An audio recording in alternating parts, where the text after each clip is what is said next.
శ్రీ వారాహిదేవి జ్యోతిషాలయం విద్య, ఉద్యోగం, వ్యాపారం, పెళ్లి, ఆరోగ్యం, నాగదోషం, సంతానం, రాజకీయం, వామాచార దోషం, భార్యాభర్తల మధ్య గొడవలు, అత్తాకోడళ్ల మధ్య గొడవలు, ప్రేమించి మోసపోవడం, స్త్రీ పురుషుల వశీకరణం, ధనం నిలకడ లేకపోవడం, మీ ఎటువంటి సమస్యలకైనా 24 గంటల్లో పరిష్కారం లభించబడును. నెంబర్ 1 వశీకరణ స్పెషలిస్ట్ పండిత్ పవన్ నంబూదిరి, కేరళ తాంత్రిక గురువు గారు. Phone number 9043637512. హాయ్ ఫ్రెండ్స్, అందరికీ నమస్కారం అండి. కుంభరాశి వారి జాతకులు నవంబర్ మాసంలో 22వ తేదీ అనగా శుక్రవారం తిథి. ఈ రోజున ఈ రాశి వారి జాతకులకు ఉదయం 11 గంటల నుంచి రాత్రి 11 గంటల వరకు కూడా ఇలాగే జరగబోతుంది. శుభాలు అన్నీ ఒక్కసారిగా ఊడిపడ్డాయి. ఏం జరగబోతుంది, ఎటువంటి ఫలితాలు అయితే పొందుకోబోతున్నారు అనే వివరాలు ఈ వీడియోలో తెలుసుకుందాము. అంతకంటే ముందు ఫ్రెండ్స్, వీడియోని పూర్తిగా చూడండి. అప్పుడే మేము ఏం చెప్పబోతున్నామో మీకు అర్థమవుతుంది. వీడియో గనక మీకు నచ్చినట్లయితే గనక లైక్ చేయండి. మీ లైక్ మాకెంతో సపోర్ట్ అండ్ ఎంకరేజ్మెంట్ గా ఉంటుంది. ఇక ఆలస్యం చేయకుండా వీడియోలోకి వచ్చేద్దాం. ఈ రోజున కుంభరాశి వారికి సంబంధించిన వారందరికీ కాలం చాలా అనుకూలంగా ఉంటుంది.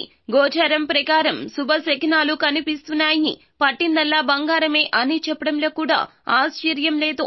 ఈ రోజు మీకు దాదాపుగా అన్ని శుభాలే కనిపిస్తున్నాయి. మరి ముఖ్యంగా మొండి బకాయిలు వసూలు చేయడానికి, లోన్స్ ని క్లియర్ చేయడానికి, లోన్స్ కి అప్లై చేయడానికి, నూతన అప్పులు చేయడానికి, బంగారం కొదువ పెట్టడానికి, నూతన పనుల ప్రారంభాలకు ఉదయం 11 గంటల నుండి రాత్రి 11 గంటల వరకు కూడా సమయం చాలా చాలా అనుకూలంగా ఉంటుంది.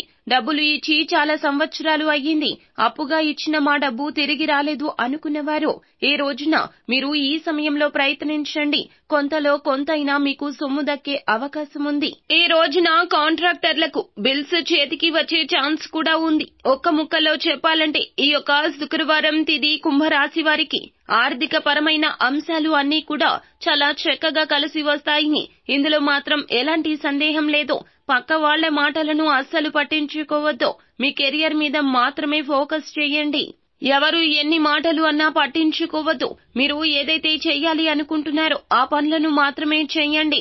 తప్పకుండా శుభం కలుగుతుంది. క్రయ విక్రయాలకు సంబంధించిన వ్యవహారాలు అన్ని ఒక కొలిక్కి వచ్చే అవకాశం ఉంటుంది. అన్నదమ్ముల మధ్య ఉండే తగాదాలు, విభేదాలు సమసిపోతాయి. మీ ప్రేమను ఇంట్లో వారు అంగీకరిస్తారో. శుభకార్య ప్రయత్నాలు సానుకూల పడతాయి. కొత్త పరిచయాలు ఏర్పడతాయి. పాత పరిచయాలు బలపడతాయి. మొత్తం మీద ఈ రోజంతా కూడా మీరు ఉదయం 11 గంటల నుండి రాత్రి 11 గంటల వరకు కూడా రోజంతా అనుకూలంగా ఉంటుంది. ఈ శుక్రవారం తిథి నాడు కుంభరాశి వారు బిస్కెట్ రంగు దుస్తులను ధరించకండి. హనుమాన్ చాలీసాను పఠించండి. ఈ రోజున దివ్యమైన తిథి. అలాగే ఈ రోజు బాగా కలిసి వస్తుంది. కావున రోజువారీ సాధారణమైన పనులు చేసుకోవడానికి మాత్రం కాలం అనుకూలంగా ఉంటుంది. రోజంతా శుభప్రదంగా ఉండడానికి, చేసే ప్రతి పనిలో కూడా సక్సెస్ రావడానికి, ముఖ్యమైన పనులన్నీ ఆటంకాలు లేకుండా పూర్తి కావడానికి ఉదయం స్నానం చేశాక నల్ల పసుపును కాస్త తడి చేసి తిలకంగా ధరించండి. ఇలా చేస్తే గనక, దినచర్యను ఇలా ప్రారంభిస్తే గనక అంతా మంచి జరుగుతుంది. అనుకున్న పనులు అనుకున్న సమయానికి పూర్తవుతాయి. ఈ రోజు శుక్రవారం తిథి నాడు మీకు అంతా ఈ సమయంలో కలిసి వస్తుంది. కావున ఏ పని చేయాలనుకున్నా ఆలస్యం చేయొద్దు. ఆగిపోయిన పనులను కూడా పునః ప్రారంభించి మీ యొక్క నైపుణ్యాన్ని రెట్టింపు చేసుకునే ప్రయత్నం చేయండి. సో ఫ్రెండ్స్, చూశారు కదా, ఈ వీడియో గనక మీకు నచ్చినట్లయితే గనక లైక్ చేయండి. మరిన్ని వీడియోస్ కోసం మా ఛానల్ ని సబ్స్క్రైబ్ చేసుకుని ఫాలో అవ్వండి. Thank you.